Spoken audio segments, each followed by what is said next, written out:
If curiosity killed the cat, I'd be dead multi-times over. But this cat has 9 lives, and I've been in touch with Goliath life. What does this have to do with anything? Oh, you didn't know? This is episode 9, and we're online with WWE Hall of Famer and multi-time tag team champion, and a mushroom of a man, because, you know, he's a really fun guy. This is the Road Dogg, BG Brian James. Really fun guy. I hope that didn't fall short on anybody. He's a mushroom of a man because he's a really fun guy. Oh, Dogg, what is up in your doghouse today? Oh, man, I am loving life. You know, just doing the podcast these days and getting out to a lot of these Comic Cons and horror cons and even just wrestling shows, you know, all around the country. And I tell you what, just meeting all these people. We met a guy the other day that really brought a tear to me and Billy both. He was a foster child when he was young, and he literally came up. He was probably a 35-year-old man, and he started crying, telling us the story about, hey, I was a foster kid till I was 18, and every time I got sent to a new house, I'd wear my DX jersey because I knew they'd think I was cool. And man, that made me, I tell you what, it still makes me, you know, think about what I'm doing and what people are looking at and the things that I'm giving off without even realizing I'm giving them off. The way we touched his life was a positive, but it's just, you got to keep in mind, what am I doing that people are looking at right now, and is that a positive or a negative? Anyway, I just wanted to kick it off with that story. It was a feel-good story for me personally, so I thought it'd feel good to tell you guys about it. Ryan, what are we going to talk about tonight? I'm excited. Yeah, today's an interesting format, and it's going to be different than episodes past, but you're all going to love it. Good, because they've been boring as shit. No, we're going to give them some great insight and perspectives, because we're not just talking about a moment of your career today. We're talking about tag team wrestling in general and the Mt Rushmore of tag teams. Oh. Yes. Tag team wrestling. Tag team wrestling. All right, Dogg, let's get into it and talk that. I like it. Maybe I should just let you sing. Just let me. I'm just kidding. I'm just kidding. Don't. It was good a minute ago. It felt very Ray Charles, though. Like I really want Georgia. All right. Right off the bat, other than the amount of people in the ring, what makes tag team wrestling different than a singles match? How do you got to approach it? Yeah, look. I think there are similarities for sure, and so we could start there. You could start with the heat or the shine up front of the good guy looking good, and you can do all the same. You can go through all the same phases of match construction, and look, those vary also, you know, by way of how much time you have and things like that. But as far as a tag team match, to me, if you're into these people as a tag team, then you know their love for one another is, and that came out wrong, but it's exactly how I meant it. Their love for one another means something. Like, their relationship is strong and important. And so, to me, the roller coaster of emotion it takes me on is, man, and I always looked at it from my brother's standpoint too. If I'm on the ring apron and I'm tagging with my brother, and that's how I looked at Billy, and they're beating up my brother, when you tag me, I'm going to do everything I can to beat up everybody in the ring, and the referee better duck as well. And so it's something about that drama and that emotional roller coaster. Now, look, if that hot tag's not there, and I know we're going to talk about that coming up here, but if that hot tag's not there, you can draw the similarity to a singles match with a comeback. But in the comeback, you have to build up from getting the heat. You have to fight up a little bit. You can't just go zero to hero, is what we call it. And I think to me, that's the difference, is you have relationships involved in the ring. And so it's another layer of, can I get to my guy that we have this great relationship, we're great friends, and tag him, and then he's going to come in here and make it all right. You know what I mean? Yep. And then, of course, at the end, you have the feedback in and the meltdown and the whole deal. And look, I just think there's magic in tag team wrestling. I've always thought there was, and we're going to talk about some of the individuals who influenced me in that coming up here in this podcast. For you personally, did you like working in a tag team more than doing singles matches? So again, you know me, I'm honest to a fault, and I'm an open book. I only had to do half the work then. And that's how I looked at it. I could literally do half the work, and the other half I could focus on my performance. And so I looked at it as, I know they're going to beat me up in the match. And this was our matches with me and Billy, because that's what you do. You look, I was not the strong athlete of the duo. I don't know if you noticed that or not. I was the guy who was decent with the mic in his hand. Billy was the man, you know what I mean? And so I would take the heat because it's believable. You beat me up. I'm not the most athletic guy in the world. Then I tag the human bovine, Billy Gunn, and he comes in bucking and snotting and snorting and knocking mother flippers down. You know what I mean? And that to me was that electric. In a good tag match, the hardest thing that I would ever be hit with in the whole match was the hot tag from Billy Gunn. Because if he felt it, if he was feeling that energy and I was fighting to him and the people cared, he would break my wrist near about tagging me. And I just felt sorry for the people coming across the ring, because I knew, man, y'all are about to get hit by a man. So you brought up the differences in both of your styles, in that he was the athlete and you were the entertainer. What do you think makes a good team? Well, look, I think it's definitely the chemistry, and whether it's one's an entertainer and one's an athlete, or one's big and one's small, one's strong and one's not. You know what I mean? Like, I think you again, manipulate the positives of your relationship, and it just so happens that Billy and I worked great together. You could beat me up, and I could cut a promo good enough to make you care about me. So when you're beating me up, you want to see me tag Billy. And so that's where we went from there. It was hit the bong resin. You got it, man. Well, I love the dog. I love that I didn't hear the dog growling before. All right, we'll get us back on track. Yeah. And just talking about each of you and making the elements of a good tag team. I'm going to move it forward then. What causes that good chemistry you talked about? And I'll reword that question. Can chemistry be created, or is it something that only happens naturally? I think it's the latter. And that's, look, I could be proven wrong. But I think it's the latter. I think it's something that is above me and you and teachable elements. You know what I mean? I think it's something, we have a connection with each other. We had a immediate connection with each other with me and Billy, because we were friends and we were working together against each other, and so we developed a good relationship. Right. I had a great relationship with Hunter, with Sean, with X-Pac, with China. Developing these relationships, and I think that's what causes chemistry. I don't think chemistry can be taught. I just don't. Again, these are all my opinions. They are not fact, because none of this is a science. And I have seen people work before where they weren't opposites attract, where they were bookends, and it still worked really well. And we'll talk about some of those tag teams coming up as well. Do you remember or know of any teams that were really great in the ring, but they didn't actually get along or like each other? Yeah, the Rock and Roll Express. Like, I think they get along, but to this day, if you are around any of them, when Ricky's not standing there, Robert's burying him. When Robert's not standing there, Ricky's burying him. So that's also old school, and so that's just kind of how it's a rough crowd, like I mentioned. But they play rough, so you don't know if they don't like each other or if they just are playing the game. But look, I know Hawk and Animal got in several actual fist fights over it. When you're in that kind of a relationship, me and Billy didn't get along up front. We have our relationship today 100 times better than it was back then, because we were two different people, and a part of his life is going to the gym and working out and eating right, and that was not a part of my life then, and sadly enough, it's not a part of my life now. I'm thinking I should probably change that, but the opposites attract. It's not a science. So you could have bookends. The Rockers, think the Fabulous Ones, the Fantastics, the Rock and Roll Express. The people that dress the same and look the same and do tag team moves. You ever see me and Billy do? We've done one tag team move in our whole life. I think it was a tombstone pile driver. Talk about making his neck stiff. Mick Foley took a blue chew. His neck's been stiff for a week. Hey, promo code DOGG. Oh, D-O-double-G.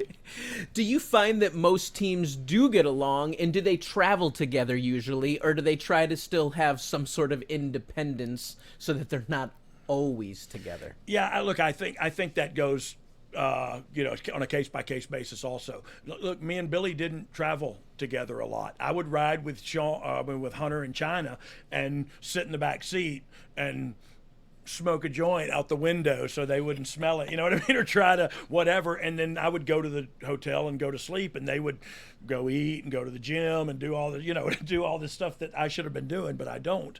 And so, yeah, we didn't always ride together. Billy had friends before I got there that he was riding with. And so I rode with him some, but not all the time. Me and X-Pac rode together a lot. Even if we weren't teammates, we rode together a lot because we had similar ambitions. Of all the years that you've witnessed tag teams in locker rooms, have you noticed a trend to teams of something that makes them successful? Obviously, you said the chemistry, and you talked bookends and opposites attract. But is there something about a big guy and a small guy, a brawler and a flyer, a talker and a technician? Is there any trends that really come forth and bring forth a really great tag team? Well, look, I think what we've seen be successful, and again, this is all opinion-based, what we've seen be successful is Shawn Michaels and Kevin Nash, the littler guy and the big guy, the little guy who runs his mouth and the big guy that backs it up. We saw Enzo and Cass. We saw me and Billy to a different extent. I was as tall as him. I just wasn't as fit. So we know that will work. If you got a little scrappy guy and a big guy that'll back him up, that combination will work.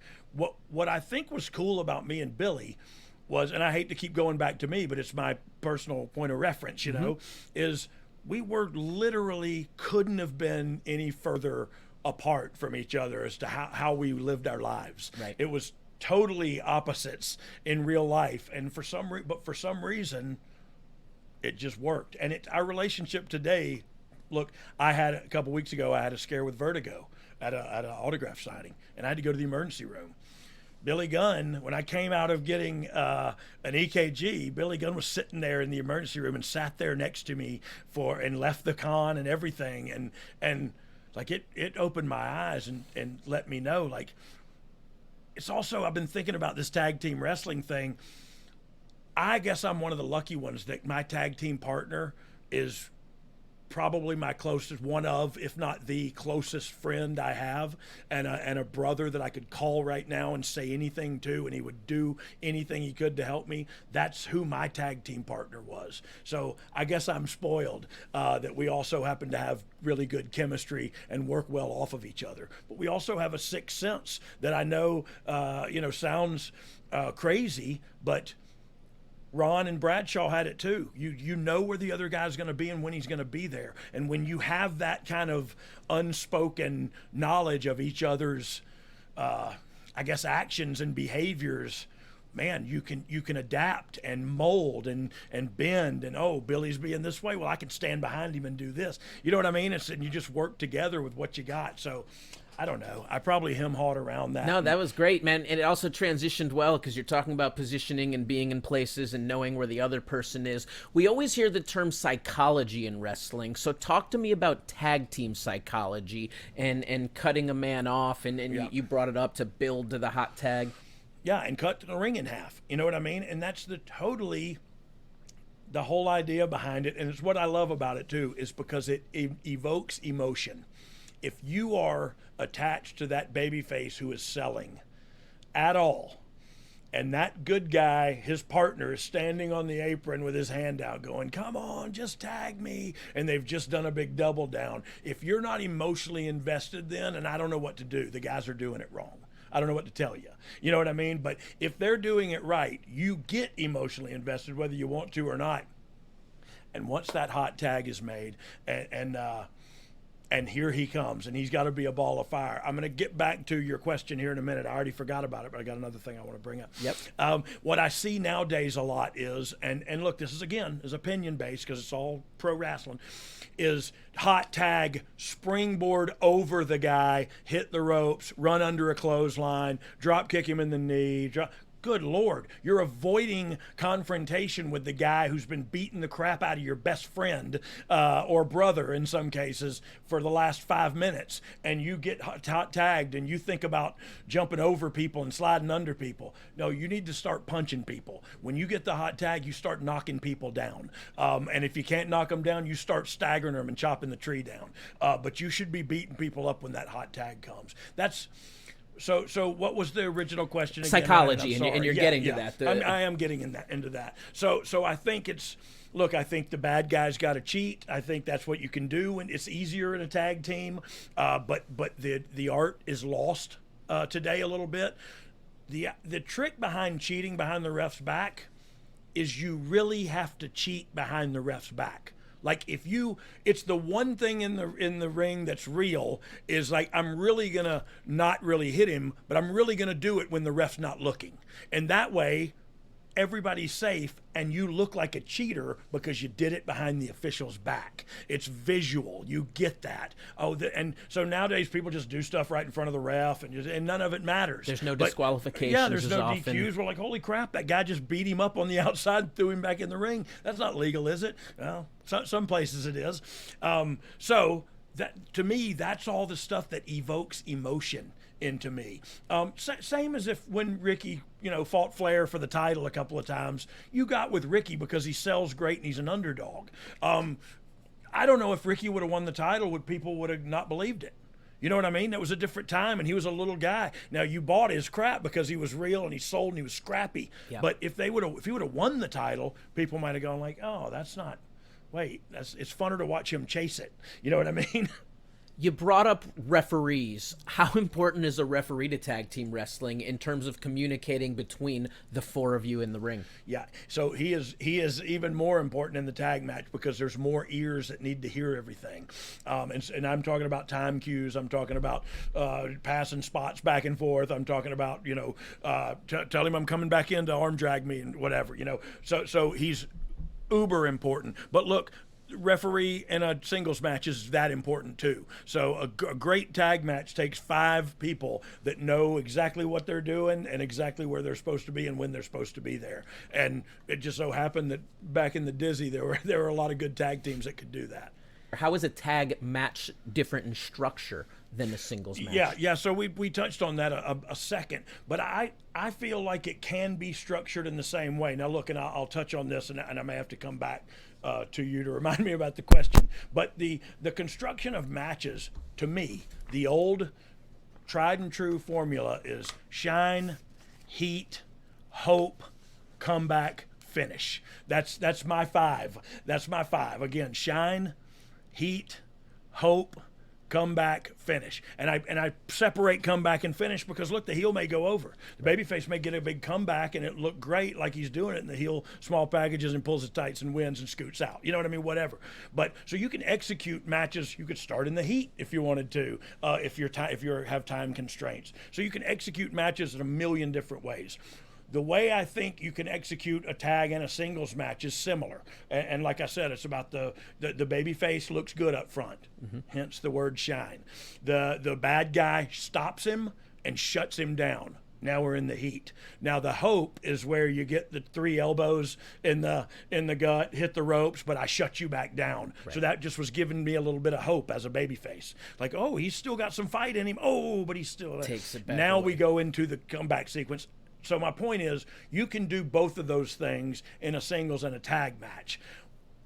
The part I love about the tag team match is the dynamic of the relationship between the tag team members, because I think that's where, if they have a strong relationship and you're emotionally invested into them as a tag team wrestler, a couple of tag team wrestlers together, like, now I got you. Now you're hooked. And now when I'm laying down selling and going to tag him, like, I don't know, it just feels like there's so much more on the line to dig in for that tag than to dig in and making my own comeback. A lot of the times, if you just kind of make your own comeback, it throws away every bit of heat that you just got on me. You just beat me up for 4 minutes, and now, now we just threw all that away. Yeah. So it's, I think you can construct them the same way. I just think there's more emotion in a tag match, and that's because, again, the dynamic of the relationships. This is all. I want to preface it with my opinion. I don't want this, the real smart guys to come in here and tell me how stupid I am. As someone who's done it all, seen it all, and still sees people doing it, is there a suggestion, trick, or tip you would give to current teams on the scene that you think would help their matches today? Yeah, look, I think some of the things I said, and I also know I sound like a bitter old man. I realize that, and it doesn't fall on deaf ears. I hear it, and I don't mean to sound that way, but I do think, because look, the tempo has picked up. Whether I like it, whether you like it, the tempo has picked up. Now we're going to talk about some of the things that I think suffer in that when that happens. And one of the things I think is selling. Like, you cannot, if you're going in this fast pace, you can't sell these things as much as you should. And especially the bigger the move gets, and they're getting pretty friggin' big, is you're just popping back up and going into another sequence right after that. And so that's the bitter old man in me. I think we could meet in the middle and make it a little more realistic. It's just we've gone very far in nothing hurts me. And I understand it gets a decent reaction when somebody super kicks me and I recoil into the ropes and then come right back and rip their head off with a clothesline. Okay, that got a pop. But what did it do to the credibility, and I know I can't believe I'm saying this about pro wrestling, but the credibility of the contest? You know what I mean? Like, what? And so that's my old bitter rant. What was the question again, Ryan? I mean, we were talking about tips for the youngsters coming up to make their matches better, but it makes sense. So I think slowing down and selling. Yeah, I think my message would then be sell.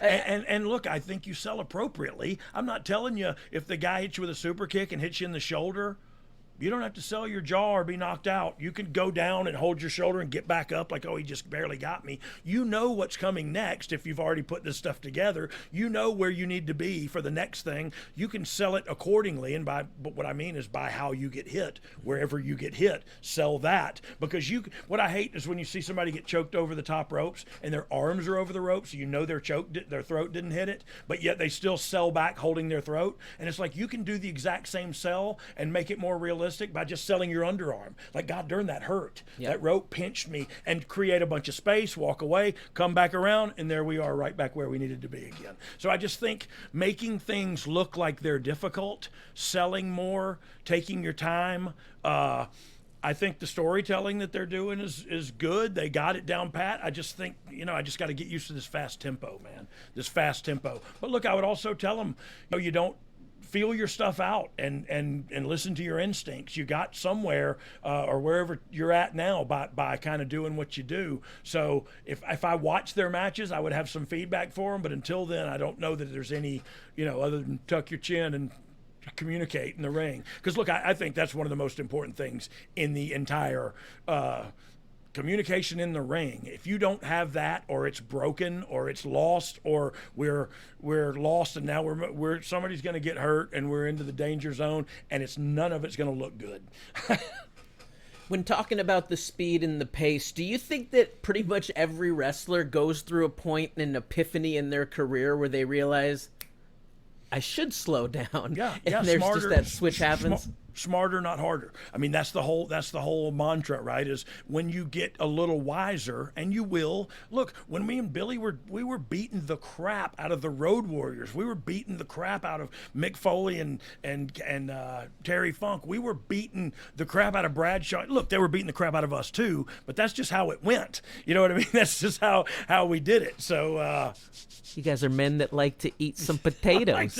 We like potatoes. You know what I'm saying? It was just how it was too at the time.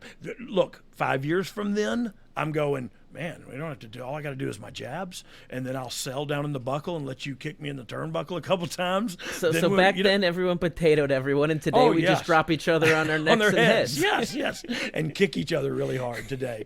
But I was doing that back then too. But you know what it is, when you're young and hungry and in that, it's not stiff. It's just, you just play rough. Yeah. You know what I mean? Because it's not, nobody's punching anybody in the face. And if somebody gets their nose broke, it's an accident. And everybody kind of understands that. And what was also different back then is if you had a problem with somebody when you got to the back, you settled it and that was that. And the next Right. night you went about your business. You know what I mean? Nowadays it's that wouldn't happen. I'll leave it at that. Yeah, I was a fan of physicality. I liked getting a little snug, but Ooh, yeah. I don't know if I can take it anymore these days. Well, that's I'm a all. little And soft in my life. Yeah, and so how do I do that? What and look, at some point it begins. You realize you're mortal, and you begin to question your longevity, and you go like, okay, I can't continue hitting people as hard as I can and jumping off the top rope and doing all this. What can I do that's equally, and again, the secret is maximize your strengths, minimize your weaknesses, and dance around it, and bullcrap the bullcrappers. What turned you into being such a fan of tag team wrestling? So when I was real young, my dad, of course, was one of the owners and part booker of Continental Championship Wrestling and Southeastern Championship Wrestling, and it might have even been Southeastern at the time. Excuse me, I was real young, and there was a tag team called the Nightmares, and it was Danny Davis of OVW fame, that everybody knows from that, and Kenny Wayne, which is everybody knows him for something different, and we'll leave that there. But it was Kenny Wayne and Danny Davis, and they worked as the Nightmares, and they had trunks just alike. Their bodies looked very similar, and they wore masks that were exactly alike with a one big star over one eye. And so they could do the twin magic. They were from Memphis and so they did Memphis tag team spots that were both entertaining. They could turn it on as his heels and get good heat, or they could be taking entertaining butt whooping. You know what I mean? And so when I saw them at a young age, and they're not big dudes, they were not, but they got away with the stuff because they were sneaky and cheated and also the one move Kenny Wayne would do, he'd get clotheslined over the top rope and hit his head on the apron going down. And I stole that from him, and I used to do that my whole early career. I would try to hit my head going down on the clotheslines over the top because I just thought, for once I thought he broke his neck, and I thought that's the coolest thing I've ever seen in my life. Yeah. And so then I watched him do it time and time again, and I thought, I'm going to do that when I get there. And you did. So the first time you tried that, did you spike yourself, or did you? No. I missed the whole apron because I went too fast and my hands hit the apron. My head was nowhere near it. But I perfected it at a time, and it's almost like you can spike yourself a little bit if you do it. You ever seen Van Damme take a RKO? Yep. You know what I mean? So they kind of prop themselves. Morrison can do it too. Yeah, you can kind of end up doing that on the apron, and it looks like it spikes yourself too. So it was. Once I got a little heavier, I stopped doing that. Dogg, what's your favorite tag team match of all time? So pressure. Yeah, no, it looked the first one that pops in my mind, and because I thought about this, and the more I thought, the crazier I went inside my head, was Rock and Roll Express versus the Andersons. And that was Starrcade 86, I believe. Starrcade 86. So I was a junior in high school.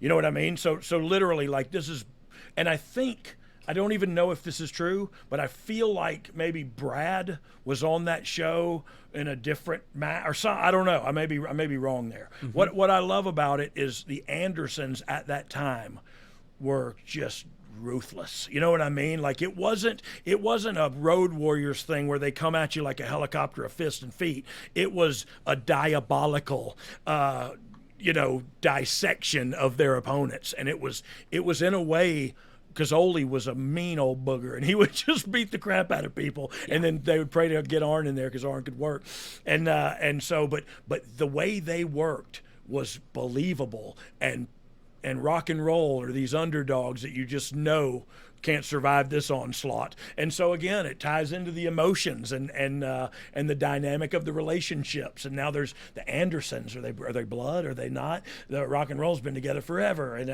it's just the whole dynamic is interesting to me, man. Can you believe that the Rock and Roll is still doing shows still together doing it? Here, I just saw them at a signing not long ago, and they worked that night. And I thought to myself, I couldn't walk to the ring right now, I don't think. And Ricky's doing suicide dives. So I remember that moment of embarrassment when Rhea Ripley won the championship and I was sent into the ring for the celebration with all the fans, and just jumping up from that celebration, my legs were shaking in exhaustion. And I was like, what is wrong with me? And how did I let myself go bad? Yeah, how did I get here? Oh, I remember now. Yeah, a little bit of... It's just a flashback of me and donuts and ho-hos. Yeah, and that. All right, I think we can maybe pull up those clips later and maybe watch some of that if we have some time. But let me keep going even if we don't, go look up that match, because look, it was a beating, and there were times of you'll see what I'm talking about with the hope of fighting back, and then here they go, and they take it away from you, and I don't know, man, I just love it. That goes back into the psychology and controlling the emotion of the crowd and bringing them on that roller coaster. And see, there's again, those are written rules too. And again, this is just my opinion, but these are things that are unsaid, that if a babyface is down too long, he needs to start fighting back. And because he should be able to feel, now I'm just getting punked out. Now I'm just getting beat up. Like, you know what I mean? Now I'm not in this match at all. So if I feel like you've been beating on me too long, I'm going to fight back. Now, as a heel, you got to know, and in my day, the heel was kind of the general of the ring for the most part. He's got to know how much to give you of that hope. Like, he's not going to let you run a spot with him. You know what I mean? Or I wouldn't anyway, especially if this was the first hope spot. Now, if you did another hope spot later after some longer heat and you actually went into a shoot, reverse, block, and he shuts you off again, I get that. But up front, we want to do the elbow, hit the ropes, blam, whatever, and shut me right back down. And so it's up to the heel and the babyface, the antagonist and the protagonist, to know their role and then just do it. You know what I mean? It's unspoken. You should know as a heel how much heat you've put on me, how long I should throw that hope spot for, and then it's up to you to shut me back down. I feel like people don't know that, or people don't do that anymore. And look, maybe it's just how I came up, and everybody's different, but I feel like communication is the key. And if we can hit the bong shot. Yep, you're getting shot. Communication is key. We're going to keep it back on track because you're talking about all this and you're answering these right on point. Hey, and I'm actually jacked about this. I don't know if you can tell, but I love this. Man, this is talking about the passion that I have for the industry is in the construction of matches. Like, I loved helping the Usos put together a comeback, and we would just get in the ring and just talk, and it was, I don't know, it's so great. And what was even a bigger challenge to me was when I got back up there, Vince said, you can't double feed. What I mean by double feed is the guy who's in the ring or who's on the apron cannot just run in there and do something. That's a disqualification. However, you're allowed one save per match. So you can come in there and break up a save in order to constitute a false finish. You know what I mean? Yep. You're allowed to do that. And that's creative liberty, of course. Holy mackerel. Yeah. Okay. I love it. I'm with you. I feel like I took some of Billy Gunn's gunpowder before we went on the air. But no, so this was about, I just plugged Billy Gunn's gunpowder. And it's good stuff. I mean, you apparently plug your friend's product and make it happen. I mean, we got to spread it around. Get me back on track, Ryan. Well, you actually were getting into the transition of what I was going to ask next. Oh, okay. And that's, how have you seen tag team wrestling from when your dad was doing it and you were watching as a kid to when you got in it in the late 90s and now evolve just as an art form? Yeah, so for sure, like if you used to watch, they didn't have a hot tag and stuff. Like when Dad was on early, they would just get in and you'd run a comeback and they'd shut you down, or you'd tag your guy back in and they'd shut him down again. And it was like, the hope spot was almost like a tag, and let the guy flurry, tag back in, and you shut him down again. It was like, it was almost like a hope spot. So it was basically four guys having two separate matches, depending on who was in the ring at the time. It was a lot of just four guys in there doing the thing. Like it kind of evolved when they found out, oh, we can work together and we can do, you know what I mean? And so it evolved to where you got the Rock and Roll Express doing, and at that there was a time and period where it was all of those guys I mentioned earlier, the Fabs, the Fantastics, the Rock and Roll Express, the Rockers, the Mountie, whoever. You keep going, and it's people dressed alike, wrestling alike, and it started evolving, and you realize, oh, we can get a good pop if we do a false tag behind the ref's back. You know what I mean? Like with the ref's not looking, I tag, I come in, oh, we get a great, but again, that's evoking emotion.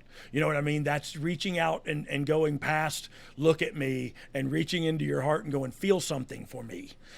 Whether you hate me or whether you love me, feel something for me. And then if I can get you to feel something for me, we're in hog heaven. So we got a lot of legends of wrestling that have podcasts now. We have a lot of interest from the fans of history and expanding their knowledge of what the past was and how it relates to building a future in this industry. Do you see a resurgence of any sort of classic old school style returning to tag team wrestling? For sure. Look, and I think the number one person or people that you can call to right there is FTR.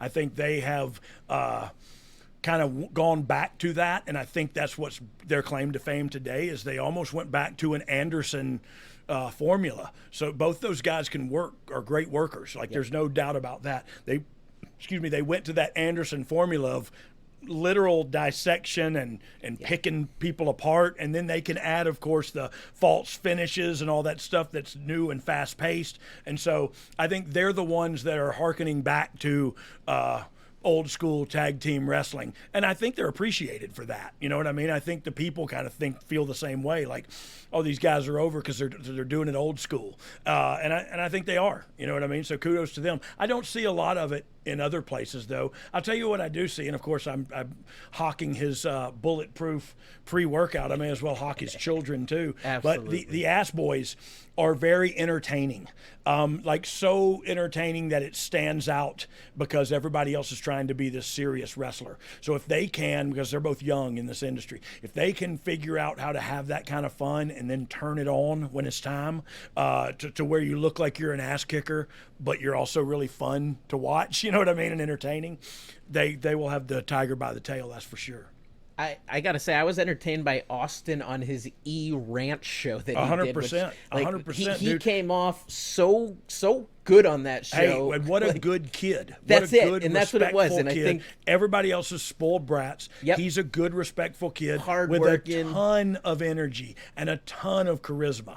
Like, I'd been doing these signings. Look, I knew him since he was born, but I never knew him like I know him today, because today I've been doing with these signings and spending a lot of time with him as a peer, and he is hilarious. It's tough to keep up with him, and that's saying something for me because I feel like I got a quick tongue, but man, he is quick-witted and entertaining.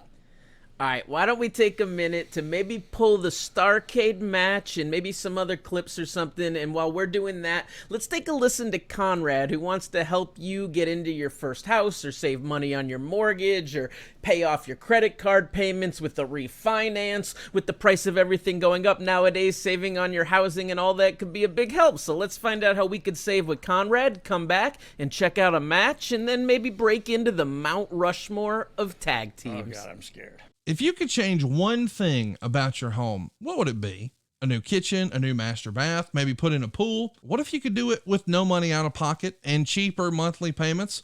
SaveWithConrad.com can help, and you can even skip your next 2 house payments. NMLS number 65084, equal housing lender. SaveWithConrad.com. We're back and talking tag team wrestling with the Hall of Fame tag team wrestler, and that gives you some pretty good credibility to talk on this subject. Before we I have no idea what was going on there. I know. You're taking a drink, the music hits. Yeah, I loved it. I got all amped up too. It's chaos. Before we get into other tag teams, let's maybe see if Steve could pull this match up. I think it might have been clip 8, as we said. Clip 8. Oh, yeah, here we go. Watch. Look, he's just bullying him already. Just bullying him. And I just remember this was like, oh, there's nowhere they can go. Oh. Yeah, See, absolutely. The approach. Ole never stops moving forward. He's aggressive, and that's the way you get out of it, is you duck and dodge, and that makes you the underdog from the get-go. You can't articulate that, but you see it as a viewer, And then Arn steps in like a tough guy. I mean, look at just the burly nature and the size. You see what's and going the brute down now? force. Arn saw Tommy Young turn his back and immediately went and cut Robert off, and now we're into some heat, and it was done cheaply. You know what I mean? Yeah, absolutely. And now, see him. How they kind of just go back and forth a lot, especially the cage. You can't do too much, but man, what a there's a different realness and aggression going on right here. You feel like the stakes are high right now. Yes, it was a big fight feel, and it was they didn't have the big beautiful cages back then, but it was Rock and Roll Express versus the Andersons inside a steel cage. And it was, you're gonna see in some of this, they're gonna shut Ricky down here and beat the crap out of him, and it's just heart wrenching. You know what I mean? But like you said, Ryan, you can see they have to keep fighting to get out of there. He comes in, bing, bang, boom, but they'll shut him down too somehow. It's just watching the strikes is what's really so impressive of watching the old school, of how much people worked on it. It took a big bump. Oh, yeah. Yeah, no, look, if you – and it's kind of that way today, but not to the extent. If you don't have a good punch, you dang sure ain't going to be a babyface. You know what I mean? That was just the way it was. And nowadays you can get away with – but even Daniel Bryan started throwing good punches, and he worked on that when he was the champion, and we had him that weed title or the hemp title, whatever it was. Yep. He worked on his punch. Look at that shot right there. See, to me, that's it, man. See, for me, that makes it look a little small. The tighter works it for me. That made it look a little too small, and now as we get tight into it, I feel the larger than life connection take place. Yeah, I totally get that, but I know that they're somewhere, and it's probably sold out. You know what I mean? And so there's people out there, you just couldn't see them in that shot. But I see what you're saying for sure. I also love the way that every time Arn stepped into the ring, he kind of spread the lads, bowed it up a little bit.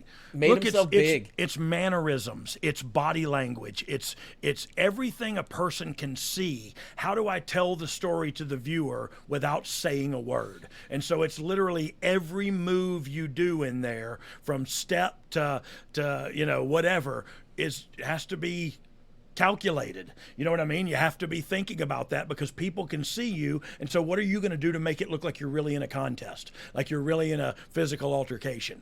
And that's what Arn's doing. Yeah, we just saw a great technical exchange of chain wrestling, counter, and then Ricky popped Arn in the face. Just once again, bringing that realness of, as you said, it's a fight. It's not about showing a showcase of fancy moves. It's about trying to put the other man down and win.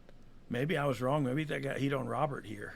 Because that was a good heat spot. Yeah, I just can't believe they mixed up the old tried and true heat on Ricky. But Ricky throws a hell of a comeback. You know what I mean? So you never can tell. And they may do double heat. You know what I mean? I don't think we should watch the whole thing because it might get really long. But I'm dang sure love watching it and just talking about the wrestling. You see, he just never lets up. You know what I mean? He's always Robert's always trying to get to his corner, and the bad guy is always stopping him. You know what I mean? And that's it has to be that way, or else, again, I can't articulate it, but as a viewer, I can see they're not trying to hurt each other at all. You know what I mean? And I think somewhere along the line, we got to get back to that a little bit. You know what I mean? It can still be an acrobatics act if you want to. As we transition later in the episode to the Mt Rushmore, we're going to get into essentially favorite and top teams that you have. Let's talk about your own matches. Was there any match or matches where you got to wrestle some of your favorite guys? Where when you got to the arena? Ricky's getting color. There we go. He just got his blade. So I was right. It's a bloody selling Ricky Morton. I knew I thought I had it right anyway. But yeah, you saw him. He just ran right into that fence, right down, and then you'll see Tommy Young probably get something from him in a second. Make the exchange. Yeah, or he may put it back in his tights or in his mouth. I don't know. Just crazy stuff. But, yeah, it was wilded me out too. But looking now it's people crying in the front row. You know what I mean? Now it's the, oh my God, they got him. Their heroes are getting hurt, pummeled, mutilated, decimated, and beaten all of bloody Yep. by these two bully brutes. You know what I mean? The Minnesota Wrecking Crew. So going back to you and your chance to wrestle some of your favorite teams that you may even have on your list of Mount Rushmore, were there any teams in particular that stood out when you got to the arena? It was like, this is like a dream come true. These were my favorites. Well, look, I got to work with Booker T and Stevie Ray a lot early on, and they were some of my favorites watching. They had just gotten started, and by the time I got in there, I got to work with them a lot. Loved working with the Road Warriors because they were, and we'll find out that they were definitely on my Mount Rushmore, and I got to work with them, and then what they did for me in my career, out of selflessness, is goes without saying. It's will never be forgotten. Cool. I mean, as we're skimming through a little bit, kind of getting to the finish. Yeah, but you see they've got the dog injured. They've got they've got the guy down, injured and bleeding, and. 86. I was 10 years old watching this at this time. And this is what I love. I was a huge NWA fan. I watched everything I could, but it was just something about the realism and the grit and the rawness. I mean, do you see? He took the buckle with his shoulder, sold his shoulder, and Ole went right to this. And this is just an arm bar, but it's placed specifically in that spot to magnify the injured shoulder, and then he did it rough looking, and absolutely putting his full body into it with torque and twisting and moving and body English, and it just looks like, oh my God, how's he going to continue? His arm's going to fall off. You know what I mean? Dropped it down, delivered an aggressive and pounding stomp, and then tags in yes, Arn everything. As they continue to double team it. Poor Hammerlock slam here. Poor Ricky Morton. I was always a big fan of Hammerlock Body Slam, too. Oh, yeah. I was always scared to take it because I didn't know. It's scary looking. Yeah, it is. The same with rappelling. Like rappelling, you have to put your hand behind your back or the rope won't stop. And so I just don't believe that'll work like that. Oh, DDT. Double down. Oh. And then Ole just stops him with aggression. Yeah, I figure. There's just such intensity behind it right there. And then just no letting off when the referee comes in. But see, now we're right back into, we had a Cool Hope spot with a DDT and everything. Arn selling. Now look, Ole's just in there. There was no tag, so that's heat. You know what I mean? It was just. So looking at this area. But see how Arn is still selling the DDT from a minute ago. You know what I mean? And so he'll continue to sell that until he gets tagged back in.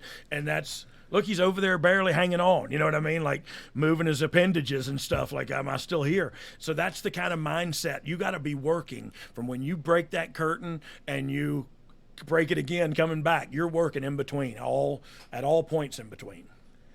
Amazing stuff. I think let's just transition to a finish and we'll get out of this one right here. Oh, look at Ricky. He's got good color in that blonde hair.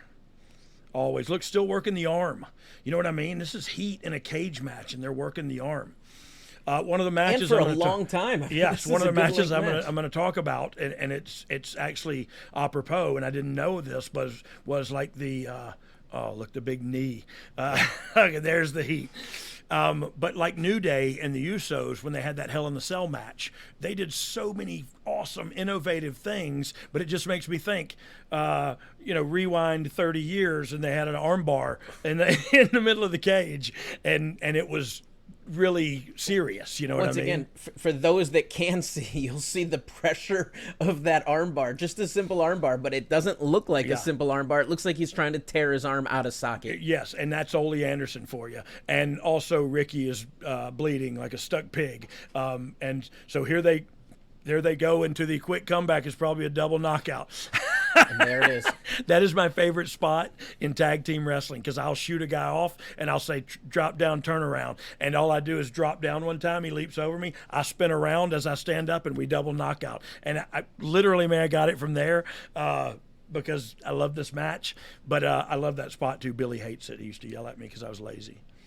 Because I do the same spot every time. Both men working for the tag, and this is the hot tag build. No, it's cut off right there. We're not there yet. We're not there yet. And look, that's over time you can evolve that too. Once it's established that that's the hot tag, oh, here it goes.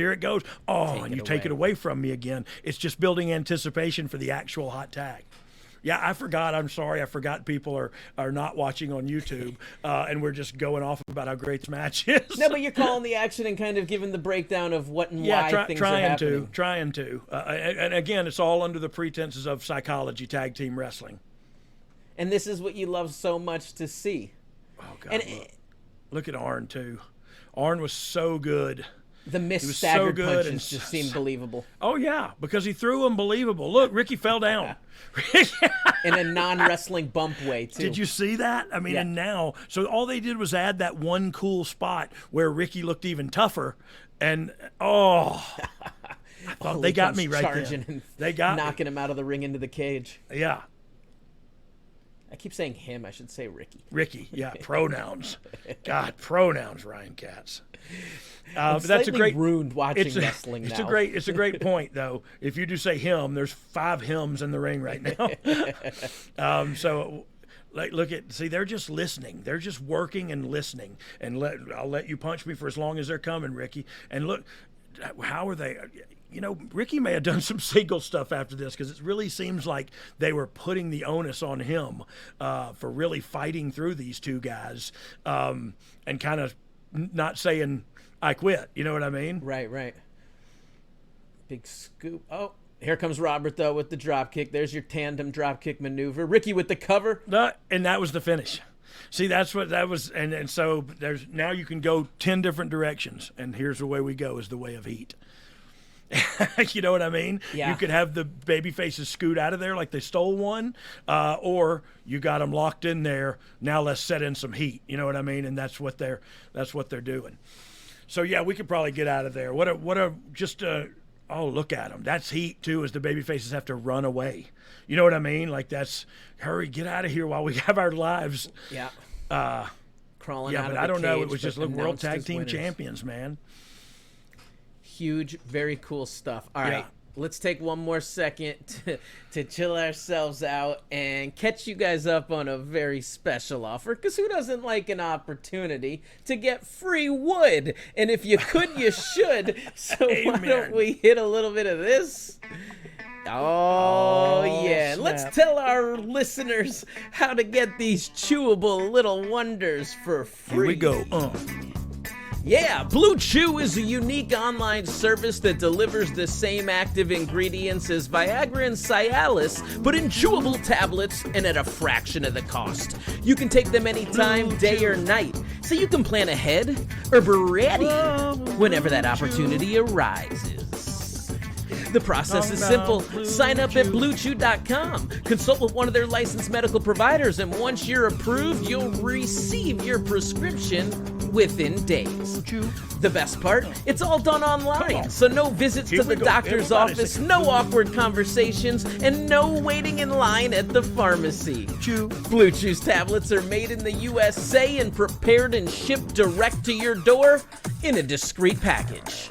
It's time to get off the couch, bring it and swing it. The promo code is tool needs an upgrade, head to BlueChew.com.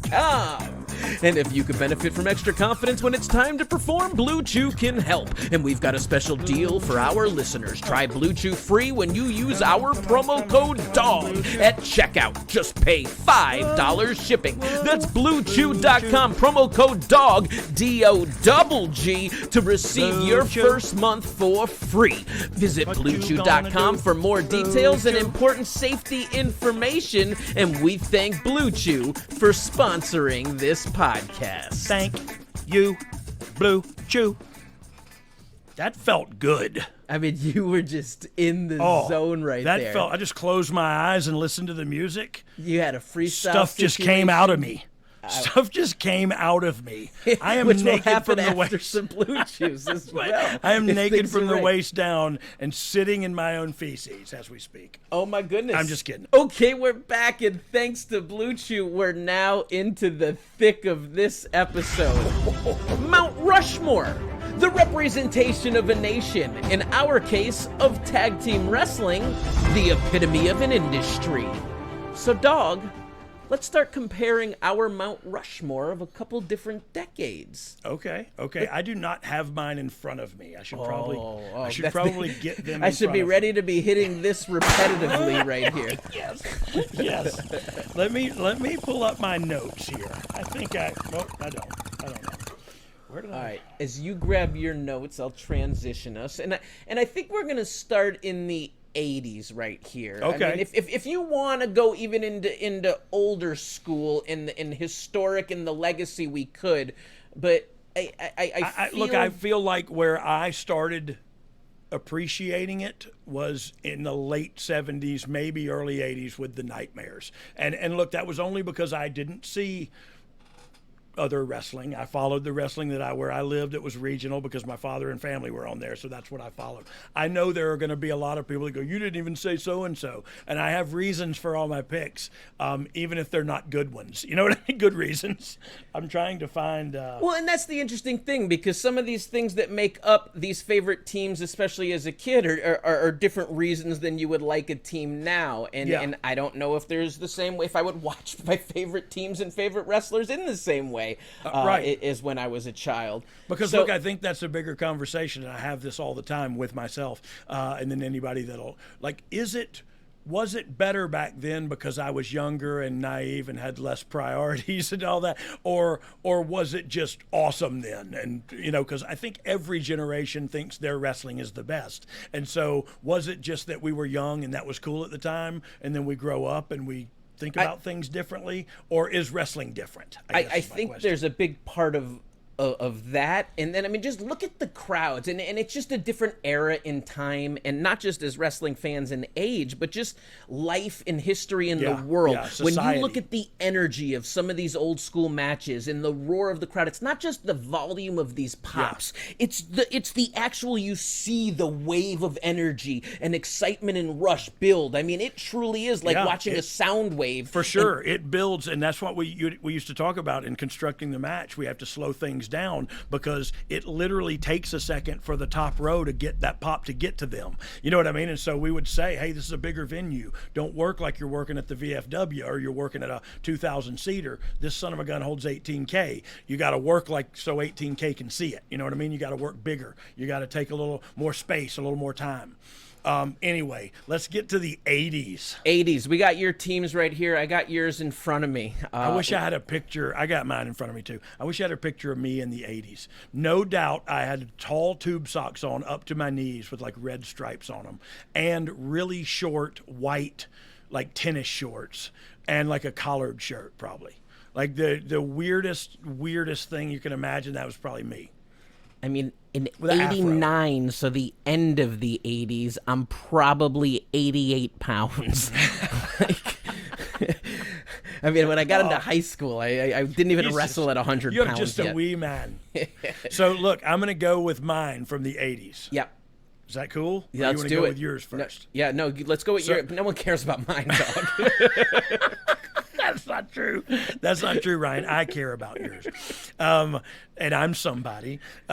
So Brad and Dad, of course. Brad and Dad went far in the Crockett Cup. I saw Brad and Dad tagging a lot after 81 when Brad broke in. I couldn't sleep at night if I didn't put them as a tag team. Because I loved watching them. Road Warriors, of course.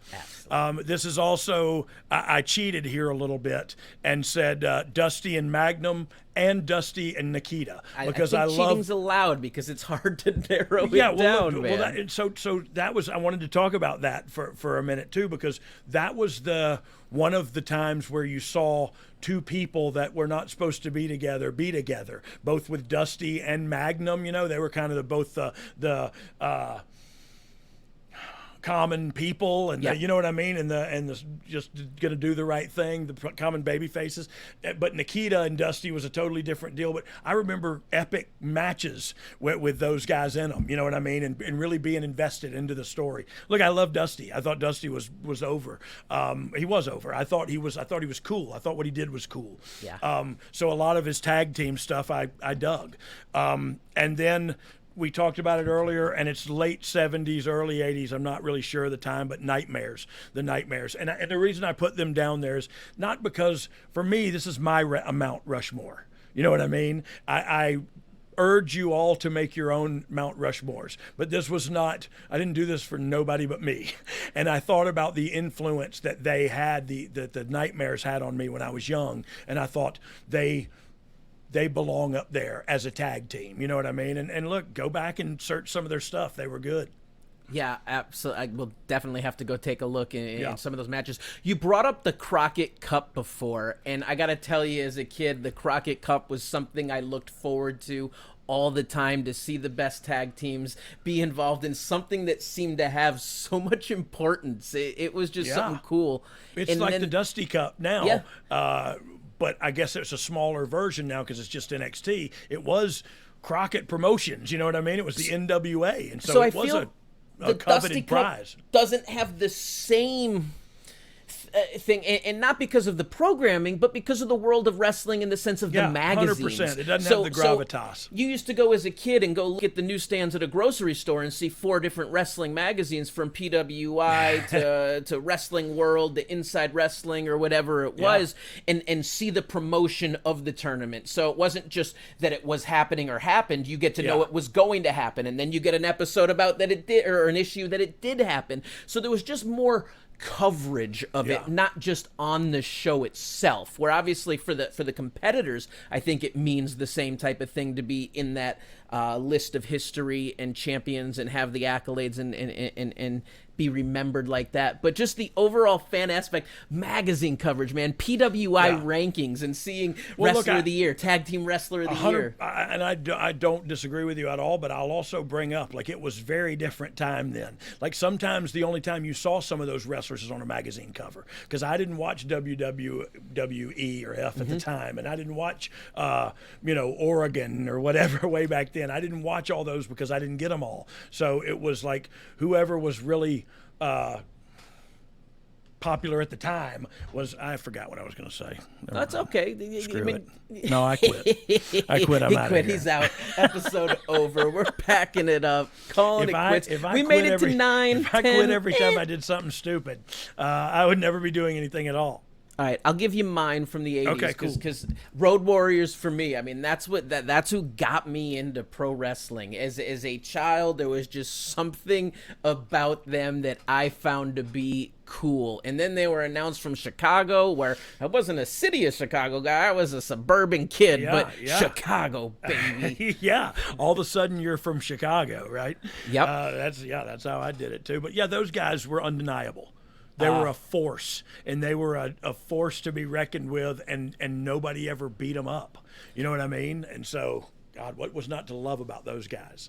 For me, I'd also throw in the Briitish Bulldogs, Dynamite Kid and Davy Boy, the phases with Matilda. I'm a kid who doesn't love seeing a bulldog run to the ring, but then just the overall ability. They just brought something that was cool, different, and had a look. And for someone to be from a different culture, to be from a different country, there was an appeal that it was just not something I was familiar with. Exactly what I was about to bring up. And their work style, their work style was just different, and they did work a little British style and Davy Boy and well, look, Dynamite too, just awesome at what they do. Great.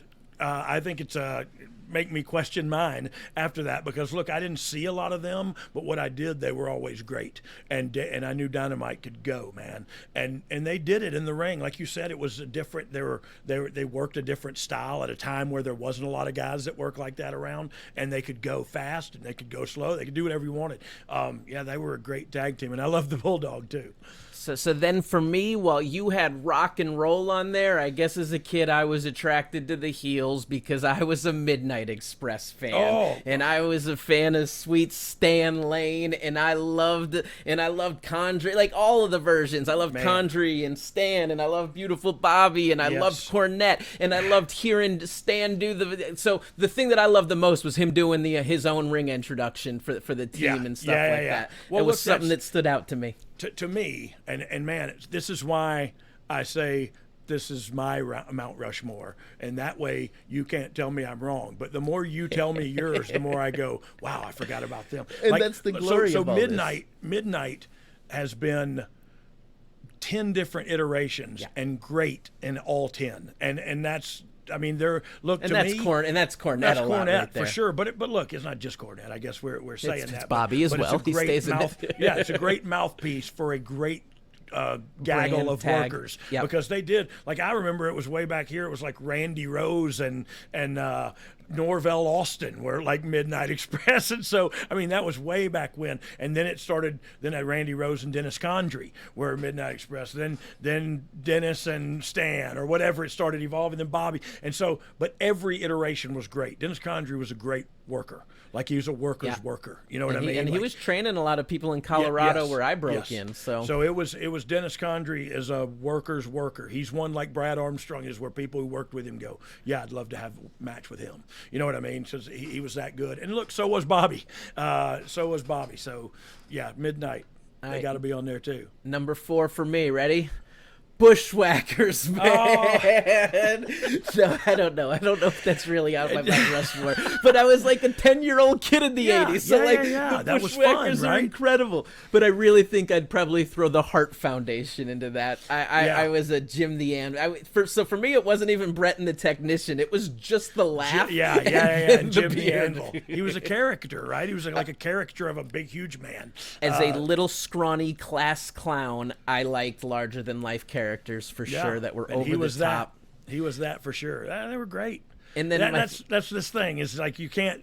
There's no way to name a Rushmore. No, it's just personal opinion, right? And then we're going to break it down even into more detail later, so it's going to get even trickier. So we'll see what happens. I have one more honorable mention that, like, you only get 4. It's like you said, how do you do it? Yeah. Fabulous Freebirds, man. Holy mackerel, yes. So for me, I had a lot of exposure to them because of NWA and WCW, but they also, with World Class, were on ESPN every all the day time, when I got home. So, like, I got to watch them a lot, and watching Michael, and it just... Freebirds Von Erichs is timeless. You know what I mean? It's classic rivalry, Southern wrestling, and it's timeless. You could go back and watch it now and go, man, this was real, wasn't it? Like it was. But you're right, man. You just keep naming teams that I guess I overlooked or something. But even if I hadn't, I wouldn't have been able to pick one. You know what I mean? And then like, if we started to try to break down the specifics of why, it's like the reason why, because they were freaking cool, yeah, because I man. liked them. I don't know why. All right, let's move it to the 90s and take it to the next level, because we're actually pretty similar on our 90s. On the 90s? And then yeah, we'll get going. Excuse me while I whip this out. Yeah. Ooh. So After taking a blue chew, don't hurt the camera. Don't worry, I won't. My Promo 90s, code Dogg. My 90s is I'm trying as hard as I can to get away from my ED conversation with you.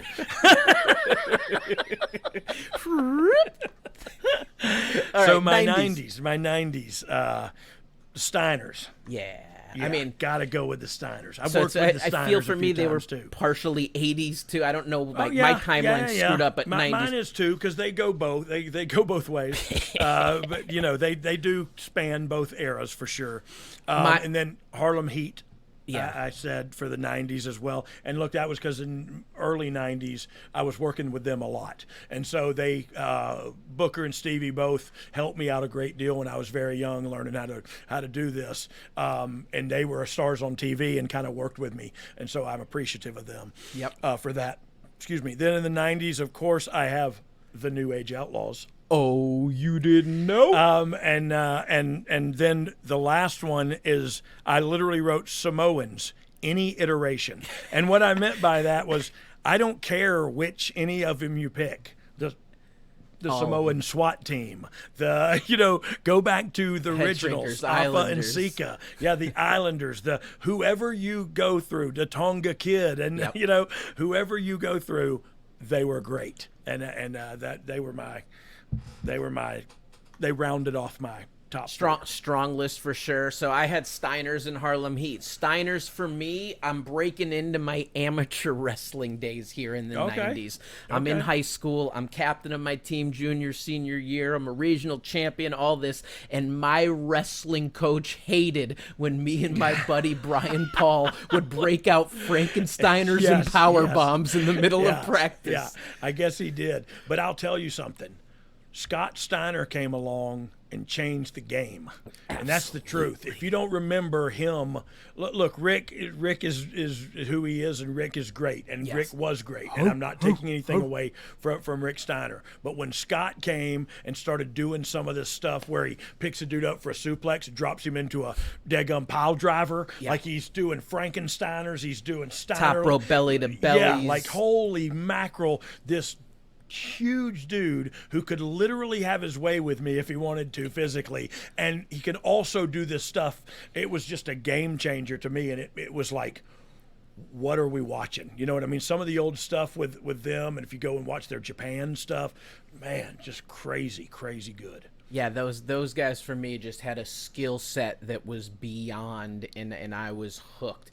Team number 3 for me, I put the Road Warriors again, man. Even if they were coming to the end of their, definitely not in their prime, but it was just still my favorite, and I can't get away from them. I don't think you can go wrong putting them in both of those. You know what I mean? I think you're wrong if you don't put them in both eras. You know what I mean? I pulled a clip. I didn't remember that it was actually against you. That this one of my favorite promos of all time. I remember that promo though. It was Mike cutting a promo about. You remind me of a booger that's so far up my nose I can't get it, and I pick it. And I pick it, and I roll it on my finger, and I flick it. Oh, what a booger. Mike would just do things like that, and you go like, that was class. That was great. That was a classic. Unbelievable. And he was talking about me. I'm that difficult booger to pick, apparently. I loved Road Warrior promos so much. Oh, yeah. Yeah, I loved it. And I just, like he was just about to say some crazy off the wall crap. You know what I mean? Like you didn't know what he was going to say. Snack on danger, dine on death. Yes. Like what a crazy, beautiful person Mike Hegstrand was. Oh man! All right, as we keep transitioning, I'm gonna keep us flowing because otherwise we'll just laugh for hours. Yeah, all right, I'm okay 2000s, man. This is where it starts getting even trickier, I think, because now we're starting getting into contemporaries for me at least. Yeah, for sure. Well, look, I had to think about because 2000 was about the time I got released from WWE. I started doing TNA and Independence and stuff, and so I didn't really watch a whole lot. So I thought about who was there when I left that was still hot. And so I also went with this one as just WWE teams because, the other company wasn't here yet. So my 2000s is the Dudley Boys. And again, when I was typing these out, these are in no definite order. Like to me, the Dudley Boys is not number 1. They were just the first ones I wrote because I was thinking about the Dudley Boys for some reason. I'm weird like that. So the Dudleys. Number 2 team, Edge and Christian. Number 3 team, the Hardy Boys. And then later in the 2000s, number 4, the Brothers of Destruction. And I just thought the Brothers of Destruction is just Kane and Undertaker. So cool. You can't, I love the stopping at the top of the ramp, looking back, raising the hands. You know what I mean? Like there was very iconic stuff with their team that I loved. And we'll get into in the next couple of segments, we'll get into some other cross promotion references here. Yeah, so for 2000, similarly, all WWE, WWF teams at this point, because that's kind of what happened. Yeah. We were on the same page, and we wrote them down in the same pretty much order. Oh, Dudley's, really? Edge and Christian, Hardy Boys, and then I put APA for my final on the 4th right there. But even as we were just talking teams, I reminded of a team in the 90s that didn't really come to my head. And it's funny because, as you say, would it be on a Mount Rushmore of everyone? I don't know. But for me, I loved the Eliminators in ECW. I loved Perry Saturn and John Cronus. I thought they had something that was interesting, and Cronus was this dude who can do stuff that he shouldn't be able to do based on what he looked like. Yeah, he's the Savio Vega. He's the bumblebee. They shouldn't be able to fly, but they sure can. And so, yeah, that's a great one too. And that's another thing is I'm using my points of reference. And so while I didn't see the local tag team in your VFW hall, they may be great, but they're not making it on my Mount Rushmore.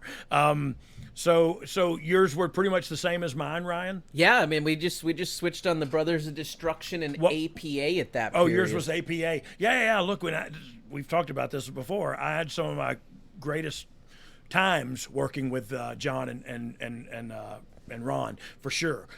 It was some of the stiffest matches, but had a great time working with them. Did John and Briscoe's podcast earlier today, actually. It was great to catch up with them. We had some laughs. We kind of did what we're doing now. We're just laughing for like 2 hours, and then we just stopped. And then bringing up Ron, it makes me go back to the 80s, and I was a Doom tag team fan, man. Heck yeah, you were a Doom fan. Butch Reed, Ron Simmons, and Teddy Long, come on, man. Yes, especially when they had the hoods on. Oh, you even knew who it was, but it didn't matter because they had black hoods on, and it was Doom. Heck yeah. Man, this is awesome. This is awesome. My Mount Rushmore sucks, but this conversation is awesome. So 2010s. This one got a little bit weird on my list because I'm starting to pick teams, and I think this was kind of in 2010. I was in my hardcore phase of really trying to get hired by WWE and putting on the hard press. So I was less into watching the product and more into developing my skill set. Yeah. So, I mean, you've gone first on a couple, so I'm going to throw out... I put the Shield on there. I mean, when talking 2010s, I mean, they had impact and were monumental and made a presence and statement, and obviously they're all successful today. Yeah. Also had the Usos, who we're talking 2 decades strong of being one of the top tag teams there is, has to be considered as a name. You can look at the history of teams, but when looking at the presence and saying, hey, 10 years from now, they're one of those historic teams that everyone's going to be talking about. Yeah. I also put the New Day. Yep. And then my final... I put the Wyatt family, but then I started trying to think outside the box. And I'm going to be honest, I didn't watch a lot of Ring of Honor in my days, but I know the impact that the Briscoes had in the 2010 era of being one of those top tag teams and making a statement and changing the game a little bit. So I started to think that although I don't know and I'm too familiar with most of their matches, I know that they were a team that would be considered one of those Mount Rushmore teams of that decade. I literally had them on my list and took them off, but totally you could remove who I put on and who them easily, because look, what I look for too, and you're going to find that out when I read you my 2010 list here in a second, is who made an impact in the world of wrestling. Maybe not on television, maybe not, but what team do people still talk about? Oh man, they were a great team. And that's, I think that's what you just touched on right there. Yeah. So was that all of yours? Yeah, that was all of mine on that one. So mine, the 2010s, Claudio and Chris Hero. All right. And that's why Kings of Wrestling. That's why I said you'll see what I mean in a minute. They made a difference in the wrestling game. I heard tell of them on the independent circuit while I was, writing the show, or not writing it, but while I was producing the show and stuff for WWE, and even before that on the indies, like they were making a name for themselves, and they were doing it by wrestling really well in tag matches. And so I put them on there because I think they deserve their props. I too have the same 3 as your other ones: the Shield, New Day, and the Usos. And look, you can't go anywhere else, really. You can't go anywhere else because that's who we were dealing with at the time. There's no other. When we get to the current ones, I got some people around, you know what I mean? But for this one, I went with because look, I think that I'll go back to it. That cage match, the Hell in the Cell with the Usos and New Day. For one thing, so proud of it because we had to fight like cats and dogs to get the match to happen. For one thing, a lot of people were against a tag match in Hell in the Cell. It was like that doesn't even, like it doesn't compute. It doesn't make sense. Like what? And so it was like we talked him into letting us do it, and then those guys went out and delivered in such a way that I'll never forget that. So I got to keep those guys on there. The Claudio, what were they? The Kings of Wrestling. Kings of Wrestling. Yeah, the KOW, cow. No. Man cow.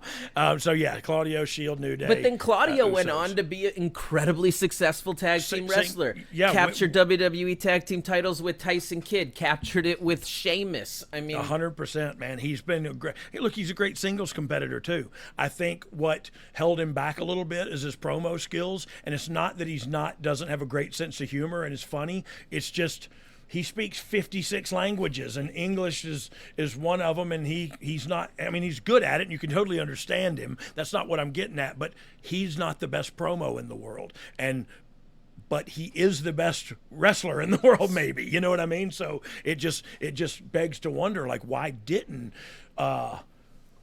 they went for a second there with Heyman being his mouthpiece, and like it just felt like it was going to go somewhere, and it didn't, man. And it's just sad because he's really good at what he does. absolutely. Yeah.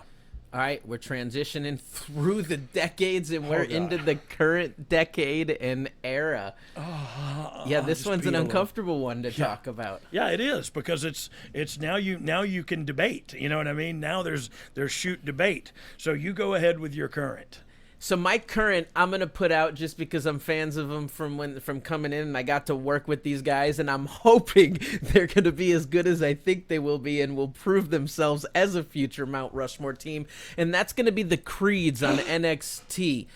Julius and Brutus. I mean, there's just something about Julius. That dude is special. He's wired differently than anyone I've ever met. And if he sets his mind to something, he's going to make it happen. Yeah, what a great human being. Him and his brother, both great human beings. What a great example for people to. They're both really smart, both really strong work ethic. They're on my list as well. And it's because I think they have unbridled potential, and the sky is the limit with those guys. So again, I'm sorry I interrupted you, but they're on mine too, dude, because they're that kind of people. So I'm going to take it over to AEW, but from my experience with them at NXT, Red Dragon, O'Reilly, and Bobby Fish made an impact before getting to NXT and Ring of Honor, made the impact in NXT, carrying the championships, made the transition over there, and I think we're going to see them have some success as well. Agreed. And look at, so they're not on my list, but they easily could be in any of the positions. Those guys knew what they were doing in Ring of Honor. They came to NXT. They knew what they were doing. We could put them right in anything, and they were all professionals, and they all knew what to do and when to do it. And so those guys, they could go anywhere on the list easily. So I think the caveat on these on all these teams in this era that I'm going with, a lot of this is going to be based on longevity, and if they can stay healthy and have a long-term career. I didn't necessarily add some of the teams that were in my 2010s, even though they're all still competing and would be absolutely valid for these. So the next two on WWE I chose. Alpha Academy, Otis and Gable, both incredible talents, incredible athletes, and I don't even think we've seen them reach their prime peak potential or anything yet. No. And the important part about that to me, and I'm sorry I interrupted you, but it goes back to my points about the relationship, the dynamic in the relationship. These two guys are best friends. They have trained together for years in collegiate wrestling. They train together today in each other's garages. They were back in Colorado Springs at the Olympic Training Center together before Gable went to the Olympics. I mean, this goes back. And so when they get over, and they're kind of doing it right now as heels, when they turn back baby faces and they beat the crap out of Gable, and he makes the hot tag to Otis after knowing that how their relationship is, and it's going to be Katie bar the door. And I don't know who Katie is and why she keeps barring that damn door. My final team, Dogg. Street Profits, man. Oh, yeah. If they can make it last, they got something special. They deserve to be in the conversation, because you're right, they do have something special. And it's not, Montez definitely stands out as the entertainer, but Dawkins brings a little bit of that not so pretty. A little rough around the edges, a little hardcore, a little not street. I don't mean it like that, but just a little more aggressive, a little and grit, a little less flashy, and a little more gritty. And I think that they work well together. Having said that, if Montez is Michael, he's bringing the Tito. 100%. Or if he's Michael, he's bringing the Buddy Jack. or the Bam Bam. All right, let's go with dog year teams in the modern current era. Let's see what happens here.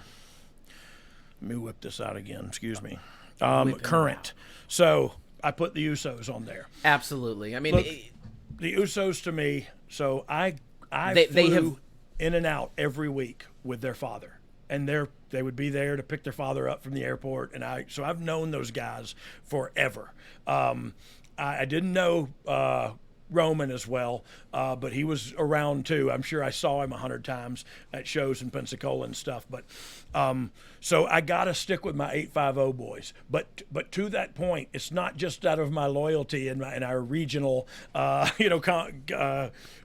brings us together. It's that those guys have been reinventing the wheel. Remember when they first started? They had face paint and they were doing this, and it was cool. And they were doing the SEMA Tower, the Haka. Remember then they changed to when, and this is going to sound braggadocious, it's kind of meant to be, tooting my own horn. When I was writing SmackDown, they started being a little more harder and a little more gangster and a little more rapping promo and a little more, excuse me, I was writing SmackDown, me and Stevie G and Johnny Russo, when we did that rap battle between them and the New Day. And the Usos can bring it in a promo, man. They got rhythm, they got heart, they got soul. And there's emotion behind it. 100%. You think they're speaking from the heart. 100%, because they come from an old school legacy, a line of legends as far as you can see back, and they got something to prove. You know what I mean? And so they work hard, and they play hard too. And some would say, oh, you're going to put him on there, he has a DUI or whatever. Like, really? That's what we're talking about here?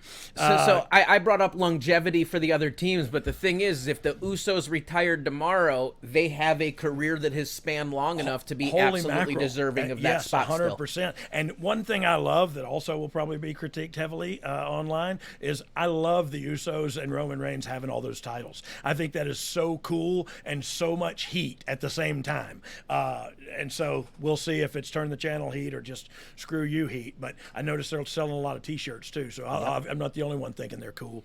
So I got the Usos. Look at every sports show that every celebrity sports panelist is quoting, "Acknowledge me." Yeah, acknowledge me. And think about that from a catchphrase standpoint. Like, that's beautiful. That's genius. It's so apropos that you just stand there basking in the glory. No and Keith then how Lee. about Heyman, on top of his game, still doing all of this? Still doing all of it. But look, that's what the best of all time. He Mount was made Rushmore. to do it. Yeah, he would be on my Mount Rushmore for sure of seconds or valet manager.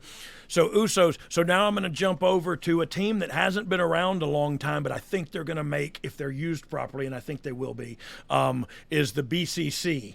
Not to be confused with BBC, but this is BCC. It's the Blackpool Combat Club, and it's It just went down too. Oh, it's all right. There's just dogs and cats living together. It's anarchy. So BCC, because look, I love Daniel Bryan, or Bryan Danielson, whatever. I love Moxley. I think Moxley's, there's something there. I'll never forget Kane and somebody kicking him while he was down in a backstage, and they stopped kicking him, and he looked up and said, "Is that all you got?" And they just beat the crap out of him some more. But that's my guy. You know what I mean? That's my dude. My dude's the guy that does run into the house that's on fire. My guy's the dude that does go out of his way he's the good Samaritan, but he's also the psycho that will run into the firefight to help someone. You know what I mean? Or to just look cool. But so anyway, BCC. This one I'm going to get a lot of heat for, but I've probably already said it a lot. I think the Ass Boys have a ton of potential. I really do. I think they have a ton of potential. I think if they can get with somebody like FTR or like a team that's been working a while is all I mean. That can lead them in the ring a little bit. That can lead them in the ring a little bit and teach them how to feel the people and not just react or overreact, and you know what I mean? That can calm them down in there and talk to them. I think to have and we're not doing a ton of live events, but if you could do a live event loop with those two teams, FTR and Ass Boys, those Ass Boys will be coming out of there ready for tag title runs. And again, that's just me, and I love Billy Gunn. So the last one was the Creed brothers. It's the same. And again, it's not because of their body of work. It's because the characters they are in real life and the human beings they are and their work ethic. If you know them and you converse with them and you see them, how hard they work, if you want them to fail, something's wrong with you. You know what I mean? Like you really want these guys to succeed because of how hard they work and how much they put into it. And I mean, I'm talking about, hey, you got to kick out stronger than that. Then those two guys stay after and top each other and kick out 100 times. You know what I mean? And it's just like, hey, you don't have to do that. Just kick out stronger next time. You know what I mean? But these two guys take it to the extreme. Like, no, we're going to do what you tell us to do, and we're going to do it right. Even on the mic, I mean, you could say that when Julius came in, he was a robot for sure. Oh yeah. And he knew it. And he would start sending me, I'd say every night, 14 promos. Yeah. Just like trying to do it every night, sending more and more and more. What do you think? What can I do different? He's a really smart guy, and he's clever and witty, but in a dry way, so he doesn't like make you die laughing, but he's funny. And so every day he'd come in and be like, what can I do better to make me better? And be like, oh my God, I don't know, dude. I don't know, but I want 100 of you. You know what I mean? I don't know what to tell you, but I want 100 of you because at least you're asking for it and grasping for it. And so that's why they make it on my current day Mt Rushmore of tag teams. All right, we went through 5 decades of Mt Rushmores, but I think we now got to take it to the next level right here. There's another level? There's another level. We're going up another round. Oh, God. One of our staff members, Dominic, had researched a paper on Mt Rushmore, and he broke it down to me in an interesting way. So I'm wondering if we can use this criteria to name our all-time tag team wrestling Mt Rushmore. Let's give it once a whirl. again, in our opinion. Okay, so the sculptor of Mt Rushmore's name was Gutzon Borglum, and when he chose the 4 presidents, they were each chosen for a reason. Washington was chosen to be the most prominent and represent the birth of a nation. So we have to pick the Washington spot. The emergence of and birth of tag team wrestling on the grand scale. Who do you think represents the birth of wrestling on the grand scale? Okay. Do I have to go now? Oh, yeah, I think we go each one. It'll be easier to do Son this. of a bee sting. I mean, this is a tough one. So the one about the, what was the first, that was Birth of a Nation? Birth of a Nation, exactly. So I know it goes back farther than this, but as far as I'm alive, Rock and Roll Express, go right there. Look at that. So I'm going to go with yours instead of playing debate on this. I think we're going to create yours, and this is going to be great. So next, Borglum chose Jefferson to represent the growth of the United States. So what team do you think represents the growth of tag team wrestling? I'm going to go with the Road Warriors because they were on a lot of growth. And if that doesn't work for you, then I'm sorry. No, they also were they were the birth of it because they were a new addition. Like, how does anybody combat this? You know what I mean? It took it to a whole different level. So yeah, I think so far I got Rock and Roll, Road Warriors. Okay, let's go. 2 spots to go. Roosevelt was chosen based on development of the United States. So which tag team do you think best represents the development of tag team wrestling? So evolving it and taking it to the next level. Man, the team we just watched is definitely up there. The Andersons, I'm not talking about Ole and what was the other one's name? No, there was another one before. What was his name? Anderson, Ole, and I can't think of the other one's name. I'm sorry, but no, Arn and Ole were the tag team.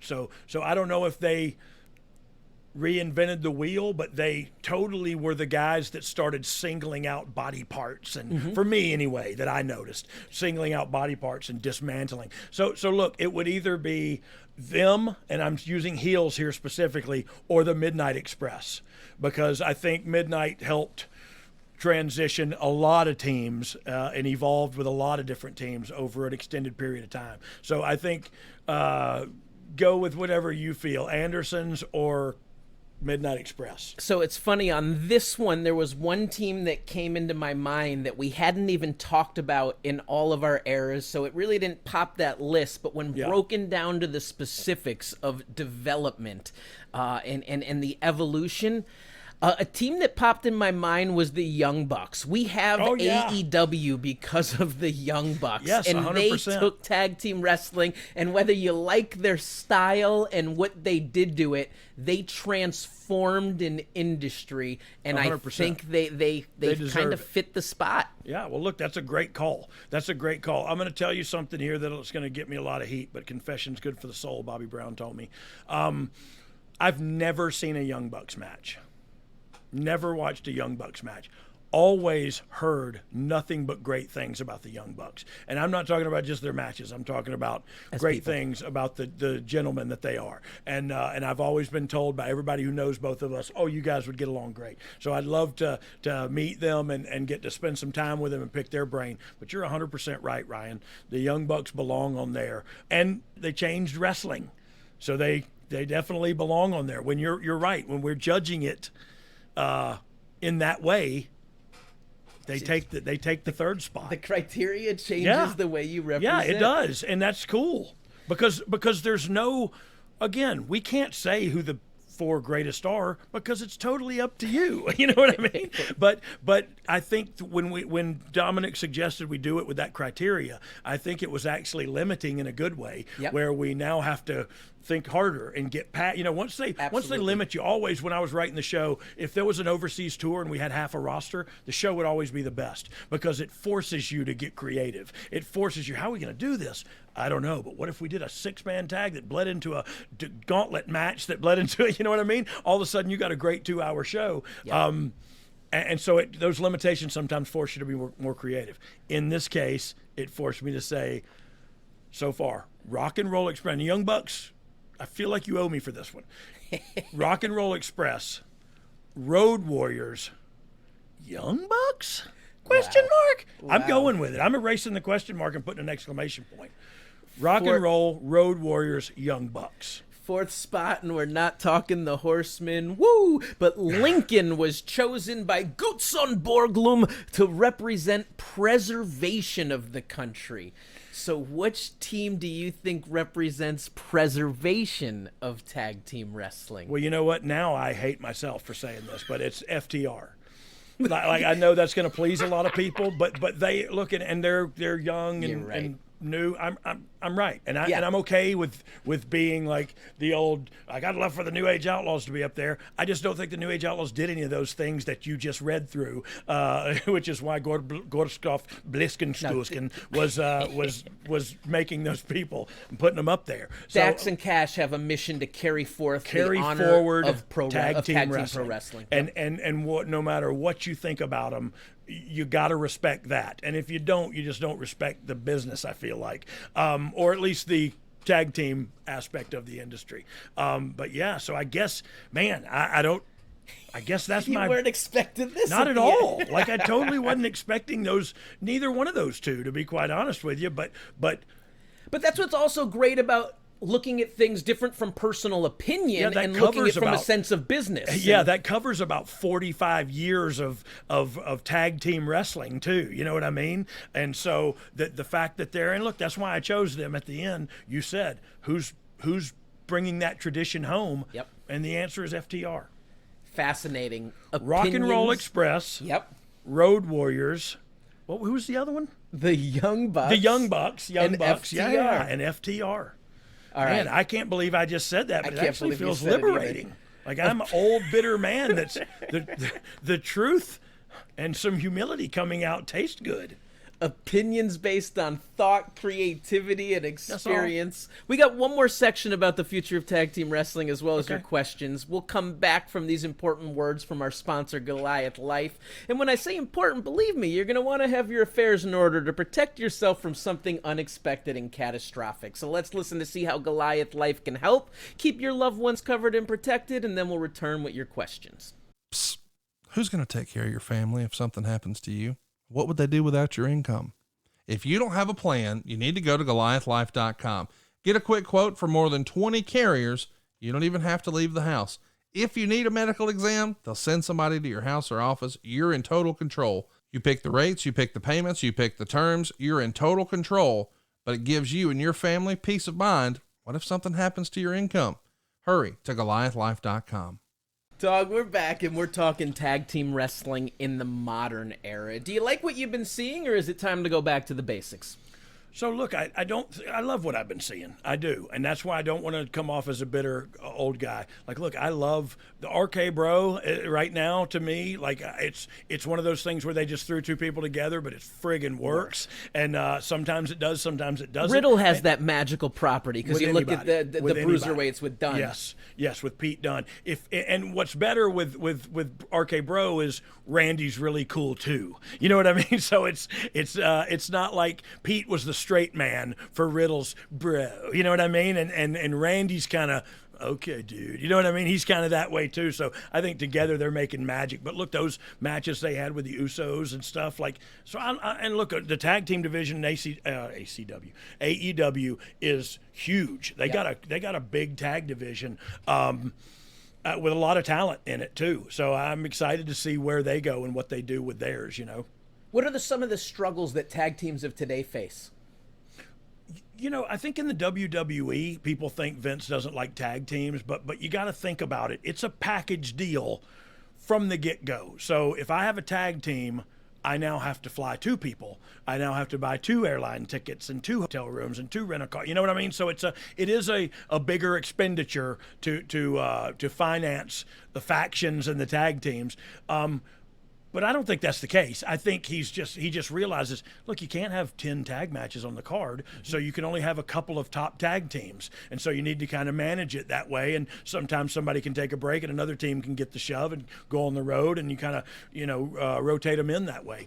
But like, look, AEW's got a great tag division. I don't think they have their tag titles on the right people right now, but that's just my opinion.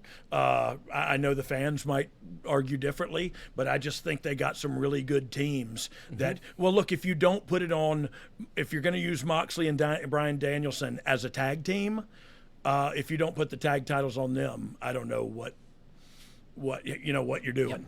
Because I think you put it on them and then you give back to some new younger team by giving them the carrot of beating that combat awesome club. Established team. Yep. Yeah. So is it harder to be a real team nowadays? You talked about random people being thrown together. Is it hard to actually come up and establish a team, want to actually break in as a team? It's a little bit more difficult, but I think that's because in society we're a little bit more egocentric maybe, or self-involved. Like, I don't want to share the pie. You know what I mean? I don't want to split my money with him. I don't want to ride in a car with him. I'm going to do it what I want to do. So I look, and I'm not saying, here I come sounding like the bitter old man again, but it is different now. You have to kind of be selfless, and you have to be willing to give and take with this other human being. It's a lot like a marriage. I have been with, let's see. No, so me and Billy Gunn have been, and me and my wife have been together the exact same amount of time. I've been with Jeff more than I've been with my wife, and of course you don't go bend over in the shower. What I'm saying is you have good relationships with these gentlemen, but it all comes down to, man, these two guys, can they get along? And if they can do that and they're selfless with each other, I don't know, man. I think there's something about a great relationship becoming a great tag team. And if you don't have that good relationship, then I feel like you're not going to make it, All right, this has been some incredible discussion. So let's get into some fan questions. Because there's a bunch of them on this one. Okay. We may have gotten to some of them, so let's just see. Sean Berkey wants to know, who was your favorite tag team to work with as a producer? Oh, Berkey, Christmas Turkey. I think, to be quite honest, New Day. New Day and the Usos. I'm going to say they're a tag because as a producer, whatever they're going to do is going to be awesome. It's just my job to go back and say, do you think you need all that right there? Can we take some of that out, and that way you can sell this more and you can get to that later? You know what I mean? So it's literally me just trying to be the old man again, I guess, and slow them down. Slow down, Dag Nabbit. You whippersnappers, you're not selling anything and you're going too fast. But I loved working with them. I knew whatever they did was going to be magic in the ring, and I knew that would make me look good. So I liked working with them the best. Jim Joyce wants to know, or says, we all know that every hero needs a villain. So my question, of any era, who would be your top heel team Definitely the Assassins for me have a great day, boys. Yeah, I know Jim Joyce. Jim Joyce is a independent worker and also a what do they call a person who does shoes? A cobbler. A cobbler. He's also a cobbler, and I met him in Nova Scotia after me and Billy got there, and Billy, one of my straps on my kick pad broke, and Billy's boot needed to be resoled, and so we reached out to just some fans around, and he answered the call and fixed everything for us, and I still stay in contact with Jim. I forgot what your question was, Jim. Well, fun fact, the cobbler, watch cobbler videos. Watching a pair of shoes get made is incredible. Fascinating. Like, there's so much fine craftsmanship involved in stitching and cutting the leather, especially and a forming nice shoe, and right? shaping. Yeah, and, a nice leather shoe. Well, so Jim's question was about the top heel heel tag team. team. Yeah. For me, I think it would be the Andersons, like the team we just watched earlier. Look, the Assassins, a generation earlier, 100%. They were just bad guys that were bad guys, and there was nobody liked them, and nobody, you know what I mean? And I thought that about the Andersons when I was coming up. So that's my answer there. Greg Mercurio, hashtag Ask Road Dogg, says, after Cold Day in Hell 1997, your match with Rockabilly doesn't really resonate. But did you know right then that you and Billy should be together and make magic as a tag team? Or did it still take some time after the pay-per-view for you guys to want to work together? Greg! Like an insult in the No, question. it's okay, because he's 100% right. It did not go over well. And because, look, it was two cowboys fighting each other in a time that cowboys were dead, and we were both basically doing the same gimmick and fighting in the first match of live events and stuff. I always remember So, Dusty telling me, Vince don't like cowboys. Yeah. But he wanted a singing cowboy, hence hiring my brother as Lance Cassidy before me, and then me as the real Double J or Road Dogg Jesse, whatever, just to sing, So he always wanted that. But what was Mercuri's question again? He wants to know, did it take some time Oh, for you? We it's- talked, so no- tuned in episode 3. No.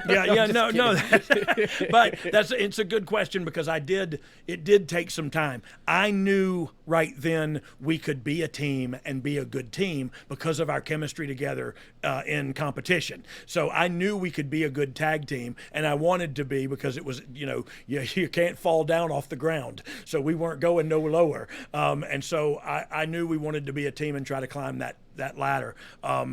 Russo gave us the opportunity, and the rest is history.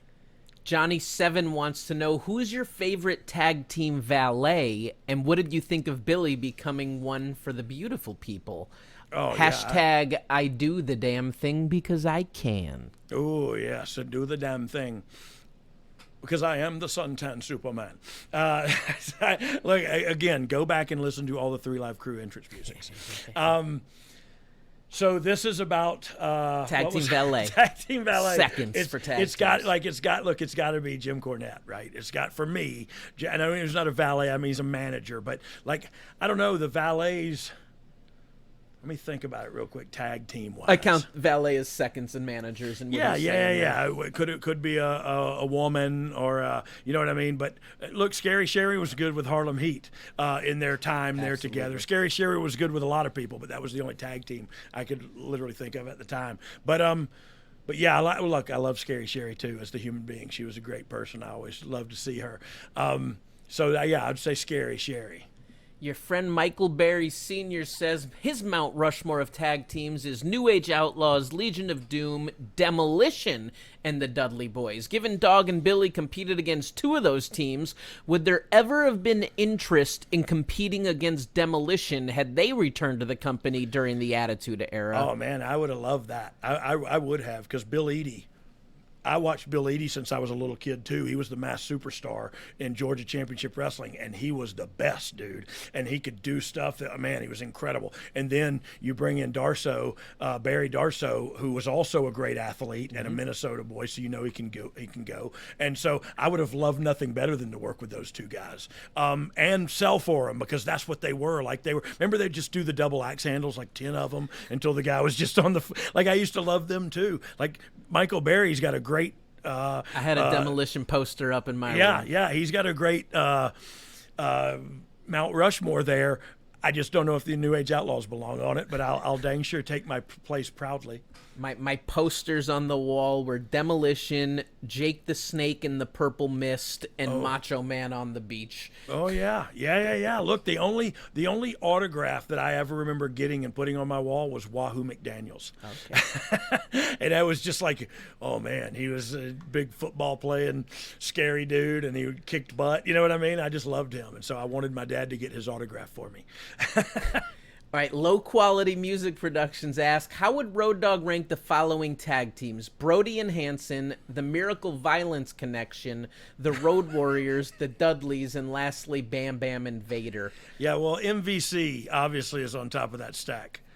Who in the hell is the Violent Films directors? What was their names again? I looked it up and I actually forgot already.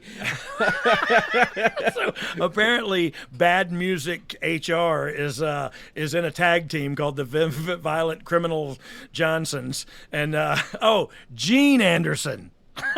So it was Dr. Death, Steve Williams, and Terry Bam Bam Gordy as the team. Yes. Well, look, all those guys are great and killers, and I would have not wanted to work with any of them, literally. I would work with the Violent Films. Let me go out like a blister in the sun.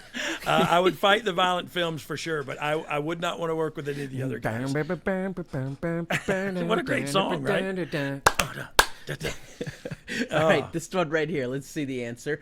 Two Count Kyle asks, and you know what? It's funny because we actually got to this. Where do you place FTR in your rankings, and have you kept up with their run following their leaving WWE? Yeah. So Look, we talked about it. We did, and I'll reiterate, great tag team. And the reason I think they're a great tag team is I think they're students of the game. I think they study, they look at, look, I didn't do any of that. I wish I had of. I did take influential stuff from people I liked, but I didn't study the game. I was just having fun. And they seemed to be a little more serious about it and doing game study and film study and stuff, and they're like I said earlier, they're carrying tag team wrestling forward into a new age and a new era, and that's it comes with a lot of responsibility. But I feel like if anybody's going to do it, those guys are, because of their work ethic. So yeah, FTR's they're on top of the mountain. All right, we're pushing through these. Tony Flowers asks, and I don't know if it actually becomes a full question, the Road Warriors are one of the most celebrated teams ever, yet he still feels they're underrated. For them to be put on top by every single promoter they ever worked for is remarkable. The fact that they won the AWA, NWA, WWF, and All Japan titles, usually without any long-term deal, is mind-blowing when looking at the territory eras. What say you? Yeah, so that was just more of his opinion, and now he wants mine. And I dig that. That's what we're doing, right? So I don't think I think they're, especially here in this show, they were not overlooked and they were not, under pushed or whatever. Every time I used to say that Road Warriors were the best,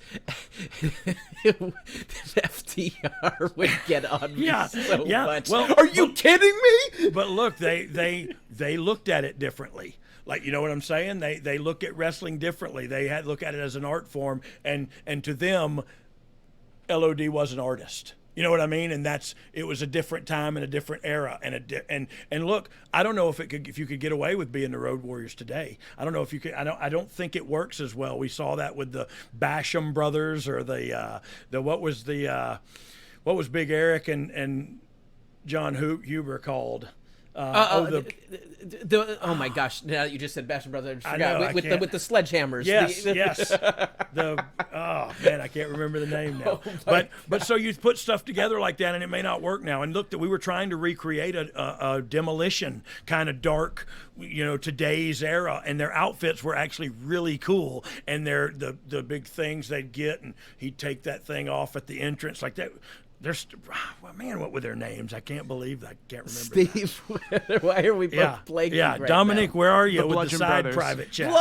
Bludgeon Brothers. Yes, thank you, Bludgeon Brothers. And while that name, like Vince loved it, we were all like, oh my God. And look, it didn't work in the long run, but I thought it was a great attempt. You know what I mean? Like they looked awesome and they were a big bad duo. But I don't know that, it didn't work for some reason. And so was it the wrong dudes or is it the wrong time or did we try the wrong approach? Like can you have two big bad dominant dudes now when everybody's a badass, so nobody can sell and nobody. So would it work today? I don't know, but I don't think they were underutilized or underappreciated. They were on the Mt Rushmore in several different eras, and on the Mt Rushmore of the final construction and sculpting of the mountain. The Road Warriors stand tall. All right, this one's a fun one. Thomas O'Kane asks, in Run DMC's music video for the DX intro song The Kings, Matt and Jeff Hardy are the only wrestlers that aren't DX members to appear alongside Run D and J. How did Matt and Jeff get to be in the video, and do you have any fun memories from that shoot? I have no idea. I didn't know they were in there. And I haven't seen this thing in a long time. This one may not be from Bong Shots and Headshots and Bong Resin. This one may just be me not remembering. No, you're right. It's Chair Shots and Bong Resin. But I don't remember them being in that video. Do we have the video? I'm not sure if we do. I'm going to assume if we don't right y'all now. should go watch it. See why Matt and Jeff were in there. Text it to me in my DMs, and then I'll answer Gerardo McCarty. Or what was his name again? His name was Thomas O'Kane. Thomas O'Kane. Oh, of the O'Kanes. All right. Of the Philly O'Kanes. Eros asks, was there ever... How many freaking questions are there? For the love of God, man. Okay, what's this question? Eros wants to know, was there ever a pairing you saw on a house show or thought would have made a great team that for whatever the reason just didn't happen? No, so no. All the ones when I was writing and I wanted to see them happen, I made them happen. So Randy Orton and Big John Huber. I can't think of his working name. Luke Harper. Luke Harper, when he joined the Wyatt, or when Randy joined the Wyatt family, and we had Randy Orton and Luke Harper as a tag team, to me, that was to me like putting Brad and Perfect together. It was like poetry in motion. Both of these big, long, tall, lanky guys that work and know what they're doing and know exactly. Man, they would have been a dynamic tag. They were a dynamic tag team. It just didn't live long, Well, that was a heck of an episode. Yes, man. I agree, man. What a fun debate too. I think we should do it on the cruiserweights next time, since I have so much experience and knowledge in the lucha and the X division. I like it. But yeah, no, I loved this episode for real. I was excited to do it because talking about things, I know I probably have different ideas than a lot of people do. I think that's the fun part about it, is hear mine and then think of why mine are stupid and why yours are better. And let's see, maybe after this episode, go to Twitter and tag me and the Oh You Didn't Know podcast and put your four. Put your Mount Rushmore, and it'll at least spark some debate. And hopefully we can keep it civil and have a good time talking about the stuff we all love, Throw some final shills and plugs out there. Head Amen. on over to boxofgimmicks.com and pick up the t-shirt. You hear the statement of Chair Shots and Bong Resin. Why don't you wear the shirt that correlates and matches? Go get that on boxofgimmicks.com. And while you're at it, go head to howtobeawrestler.com and pick up my ebook. If you're looking to break into the business, it's a great resource guide for you to get your start.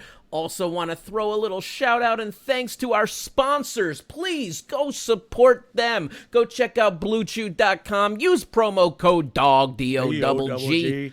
Take that home with you for free. Just pay for shipping and then go save with Conrad. Go get your life insurance in order with Goliath. And then come on back next week. Because shout out to any future sponsors. Come on board and let us totally humiliate ourselves while shilling your product. No, but it is it's fun. It's going to be a pump next, isn't it? The Blue Chew pitches are, they're to die for at this point. They've gotten, today's performance was Emmy worthy, I think. I agree. All right, next week here on Oh You Didn't Know, we're going to be discussing a lot of subjects with a very special guest. Oh my God, who is it? Who's it going to be? Oh, you don't want to tell him yet? Because I don't know either. Is it who I think it is? I think it's who you think it is. Elvis? No, How did we get Elvis? we didn't. Okay, so it's not him. So let's wait and see. But look, follow me on social media. We tape these at a weird time, scheduling wise. So sometimes I'm a week ahead or a week out of different things I'm doing. Me and Billy are doing a lot of these Comic Cons and really getting out there and getting around. It's so much fun seeing and meeting everybody. Me and Jeff Jarrett also doing some stuff. We'll be having some live shows coming up soon, correlating with some of these pay-per-views. So just stick with us, and we're gonna see how far we can take this crazy thing. And if you ain't down with that, I got 2 words for you. Suck it? Question mark?